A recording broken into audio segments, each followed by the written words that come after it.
आज मैं आपको दिखाऊंगी कि मैं अपने लिए अपने घर में किस तरह फ्रेश मक्खन बटर निकालती हूँ। अस्सलाम वालेकुम, welcome back to my channel. जो दूध पे हमारे मलाई आती है, मलाई जिसको हम कहते हैं, वो मैं रोज़ उतार कर इकट्ठा कर लेती थी फ्रीज़र में, और इसको मैंने फ्रीज़र से निकाल के फ्रिज में रख दिया था एक रात पहले। मौसम गर्म था इसलिए मैंने इसे बाहर नहीं रखा, कहीं मलाई खट्टी ना हो जाए। अब इसको अच्छे से मैंने साफ़ कर लिया है तमाम बोल्स को। वीडियो को एंड तक देखिएगा। अब मैंने यहाँ पे एक बोल में ठंडा बर्फ़ का पानी ले लिया है, इसको भी मैं अपने पास रख लेती हूँ, हमें इसकी ज़रूरत पड़ेगी। अब ये मैं मधानी से आपको निकाल के दिखाऊंगी, क्योंकि पहली वीडियो जो मैंने आपके लिए बनाई थी उसमें मैंने बीटर का यूज़ किया था, ब्लेंडर का। लेकिन कुछ लोगों के पास, जिनके पास अवेलेबल नहीं होते कोई गैजेट्स, वो इस तरह मधानी से भी इसको इजीली घर पे निकाल सकते हैं। बस हमने ये करना है कि पहले मलाई को हमने सॉफ्ट कर लेना है कि इसमें कोई गुठलियाँ ना रहें। उसके बाद हमने इसकी रगड़ाई शुरू कर देनी है।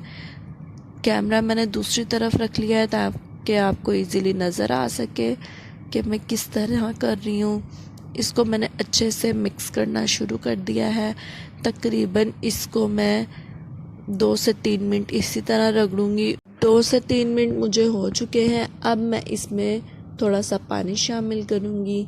देखिए, पानी डालने से ये होगा कि ये आपको लगेगा पहले कि बहुत ज़्यादा पतली हो गई है, लेकिन आपने इसको छोड़ना नहीं है, आपने इसको रगड़ते जाना है। और दूसरा तरीका भी मैं आपको एक बता देती हूँ कि आप ठंडा पानी ही डालें इसमें, और आप इसको हाथ से या किसी विस्क से, जिससे आप दही फेंटते हैं, उससे भी आप इसको मिक्स करते रहें तो ये मक्खन इजीली निकल जाएगा। ये देखिए, अब थोड़ा सा इसका टेक्सचर चेंज हो गया है। मैं आपको साथ साथ दिखाती रहूँगी। मलाई के ऊपर झाग आना शुरू हो गया है, ये इकट्ठा होना शुरू हो गई है। अब मैं आपको स्पीड तेज़ करके दिखा देती हूँ, क्योंकि मैं यहाँ पे कुछ स्किप नहीं कर रही, ताकि आपको अच्छे से इसका पता चल जाए कि किस कंडीशन पे हमने पानी डालना है और किस तरह मलाई जो है वो मक्खन में चेंज होती रहेगी, ताकि आप अच्छे से इसको देख सकें। ये देखिए, अब ये एक क्रीम, जिसे विप्ड क्रीम कहते हैं, उस तरह से ये बन गई है। मधानी पे किस तरह से ये जम गई है, विप क्रीम की तरह है बिल्कुल। इसको मैं 2 मिनट और इसी तरह ही रगड़ूंगी तो इसका मक्खन निकल जाएगा। अगर आपने मेरी दूसरी मक्खन वाली वीडियो नहीं देखी तो वो जाके ज़रूर देख लें, उसका लिंक मैं डिस्क्रिप्शन में दे दूँगी। ये पतीली मैंने चेंज कर लिया, पतीली में डाल लिया क्योंकि वो मुझे छोटी हो गया था बोल। अब इसमें मैंने, क्योंकि इसको रगड़ना है ज़्यादा तेज़ तो वो बाहर की तरफ गिर रहा था, इसलिए मैंने इसको चेंज कर लिया। अब इसमें हम इसकी रगड़ाई करेंगे।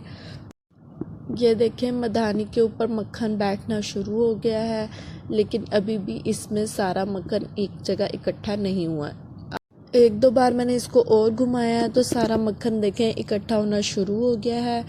अब इस पे, मधानी पे, आप देखेंगे कि मक्खन बिल्कुल बैठ गया है और नीचे की तरफ बिल्कुल भी मक्खन नहीं लग रहा, और आसानी से मधानी साफ़ हो गई है।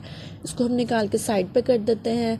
अब हाथ की मदद से मैं इसको मक्खन को जो है इकट्ठा कर लूँगी।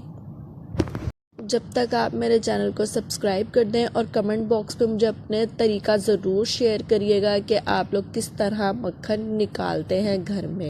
इंशाल्लाह मैं आपको दूसरे मक्खन निकालने के तरीके भी ज़रूर सिखाऊंगी।